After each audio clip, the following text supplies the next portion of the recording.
रामायण और महाभारत दोनों भारतीय इतिहास के दो महान काव्य हैं और दोनों पूरी तरह से अलग अलग समय काल में घटित हुए हैं। जबकि रामायण त्रेता युग जो कि दूसरा युग था उसमें हुआ था, वहीं पे महाभारत द्वापर युग यानी कि तीसरा युग की कहानी है, जिसके बीच लाखों समय का बहुत बड़ा अंतर है। फिर भी कई लोगों को आश्चर्य हुआ कि भारतीय इतिहास में 10 ऐसे पात्र भी है जो रामायण और महाभारत दोनों में हिस्सा लिए हैं। आज इस वीडियो में हम लोग ऐसे ही 10 पात्रों के बारे में जानेंगे। हनुमान जी, उन्होंने रामायण में व्रत उठाया था, महाभारत में भी भीम से मिले थे। हनुमान जी चिरंजीवी है, जिसका अर्थ है जिनके पास अनंत जीवन हो, और इसी कारण से वे महाभारत में भी प्रकट होते हैं। वे भीम के ही भाई हैं क्योंकि दोनों ही वायु के आकस्मिक पुत्र हैं। हनुमान जी की कहानी कुछ ऐसी है कि जब वो कदम फूल पाने के लिए यात्रा पर थे, एक बूढ़े बंदर के रूप में प्रकट होकर भीम के अभिमान को शांत कर रहे। महाभारत में एक और कहानी हनुमान जी और अर्जुन की शर्त है कि कौन अधिक मजबूत था, और हनुमान जी भगवान कृष्ण की मदद के लिए दावा हार गए, जिसके कारण वो कुरुक्षेत्र युद्ध के दौरान अर्जुन के झंडे पर दिखाई देते हैं। रामायण के सबसे लोकप्रिय पात्र में से एक, और उनकी मदद के बिना राम जी कभी भी सीता माता को रावण की कैद में नहीं छोड़ा सकते थे। ये हम कह सकते हैं कि राम रावण के युद्ध नहीं जीत सकते थे। रामायण में हनुमान जी के महत्व का वर्णन करने की आवश्यकता बिल्कुल भी नहीं। कई लोगों का ये भी दावा करते हैं कि हनुमान जी अब भी पृथ्वी पर मौजूद है और हर 41 वर्ष में श्रीलंका के एक जंगल पे ज्ञान देने भी आते हैं एक गाँव वासियों को। भगवान परशुराम, उनकी उत्पत्ति ने रामायण की शोभा बढ़ाई और उनके श्राप ने महाभारत का ट्रैक बदल दिया। परशुराम जो राम और माता सीता के विवाह में प्रकट हुए थे, वे महाकाव्य के 3 सबसे महान योद्धाओं के भी गुरु हैं। भीष्म, गुरु द्रोणाचार्य और कर्ण। परशुराम रामायण में थे जब उन्होंने भगवान राम को शिव धनुष तोड़ने की चुनौती दी, जिसने एक तरह से उनके क्रोध को शांत कर दिया। महाभारत में उनका शुरू में भीष्म के साथ द्वंद्व होता है जब अम्बा बदला लेने के लिए उसकी मदद लेती है लेकिन उसे हार जाती है। कर्ण बाद में खुद को बेनकाब करने से पहले परशुराम से हथियार के बारे में जानने के लिए एक ब्राह्मण के रूप में पेश करता है और उसके द्वारा श्राप दिया जाता है कि जब उसे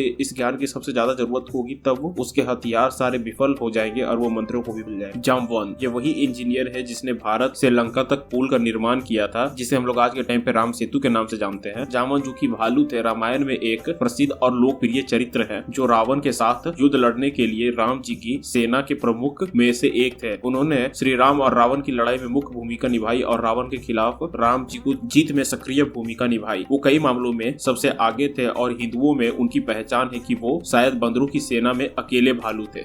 बिल्कुल उसी तरह महाभारत में भी उनकी एक छोटी सी भूमिका है। वेद व्यास उन सभी पात्रों का बहुत वर्णन करते हैं जिन्होंने 18 दिनों तक महाभारत की लड़ाई लड़ी, लेकिन कृष्ण जी और जामवंत के बीच युद्ध के बारे में थोड़ा सा चित्र किया गया है जो एक गुफा में 28 दिन तक जारी रहा। ये एक श्यामंतक मणि के लिए था जिसे जामवंत ने एक शेर से लिया था जिसने अपने मालिक को मारकर इसे प्राप्त किया था। जैसे कि कृष्ण और उस मणि को चुराने के लिए दोषी ठहराया गया था, कृष्ण जी ने अपना नाम साफ करने के लिए उस मणि के लिए जामवंत से लड़ाई की। जामवंत हार गए थे और उन्होंने अपनी हार स्वीकार कर ली और बदले में अपनी बेटी जामवंती का विवाह कृष्ण जी के साथ कराने की पेशकश की। मायासुर, पांडवों के लिए मास्टर आर्किटेक्ट बने रावण के ससुर मंदोदरी के पिता और रावण के ससुर मायासुर महाभारत में भी खांडव दहन की घटना के दौरान प्रकट होते हैं। खांडव वन के जलन से बचने के लिए मायासुर अकेला था और जब कृष्ण को ये पता चला तो वो उसे मारने के लिए अपना सुदर्शन चक्र उठा लेते हैं। मायासुर हालांकि अर्जुन के पास जाता है जो उसे शरण देते हैं और श्री कृष्ण से कहते हैं कि अब उसने उसकी रक्षा करने की शपथ ली है और इसलिए एक सौदा के रूप में मायासुर खुद एक वास्तुकार पांडवों के लिए पूरी माया सभा को डिजाइन करता है। अगस्त्य, ब्रह्मास्त्र के मूल स्वामी, वह रावण के साथ युद्ध से पहले भगवान राम से मिले थे। ऋषि अगस्त्य ने रावण के साथ युद्ध से पहले श्री राम से मुकाबला की और उन्हें युद्ध जीतने के लिए हथियार दिए। महाभारत में ये भी उल्लेख है कि अगस्त्य वो थे जिसने द्रोण को ब्रह्मास्त्र हथियार दिया था। ये बाद में अर्जुन और अश्वत्थामा को दिया गया था। कुबेर, रावण के बड़े सौतेले भाई और लंका के धन उगाने वाले। हम सभी जानते हैं कि कुबेर जीवित सबसे धनी राजा थे। उनसे ही भगवान विष्णु ने उनके विवाह के लिए ऋण लिया था और माना जाता है कि तिरुपति की हुंडी ऋण और वजह की राशि को कवर करती है। कुबेर रावण से बड़े सौतेले भाई थे और महाभारत में उन्हें ब्रह्मा द्वारा धन के स्वामी की उपाधि से सम्मानित किया गया था क्योंकि उन्होंने रावण को रामायण में अपना राज्य खो दिया। महर्षि दुर्वासा, रामायण में भविष्यवक्ता, उन्होंने महाभारत में द्रौपदी और पांडव का परीक्षण किया। महर्षि दुर्वासा दुर्वासा ने ही श्री राम और माता सीता से अलग होने की भविष्यवाणी भी की थी। उन्होंने अपने वनवास के दौरान पांडवों का भी दौरा किया। कहा जाता है कि दुर्वासा ने ही 3 पांडवों में से बड़े पांडवों की माता कुंती को संतान प्राप्ति का मंत्र दिया था। विश्वामित्र राम जी के गुरु, शकुंतला के पिता, जो भारत की माता है, जिनके नाम पर महाभारत का नाम पड़ा, बल्कि देश का नाम पड़ा। विश्वामित्र श्री राम के गुरु थे, वो शकुंतला के पिता भी थे, जिन्हें शुरू में श्राप दिया गया था। वो भरत की माता भी बन जाती है, जिसके नाम पर महाभारत का नाम पड़ा। वो एक लंबा कनेक्शन है। नारद मुनि, एक ऋषि की चिकनी बात नारद दोनों महाकाव्यों में दिखाई देते हैं। गप सप के लिए जाने जाने वाले सबसे महान ऋषियों में से एक ने दोनों कहानियों में अपनी उपस्थिति दर्ज कराई। महाभारत में वो हस्तिनापुर में श्री कृष्ण की शांति वार्ता में भाग लेने वाले ऋषि में से एक थे। खैर, नारद ही हैं जिन्होंने वाल्मीकि को रामायण लिखने के लिए प्रेरित भी किया था। अंत में है विभीषण। विभीषण रावण का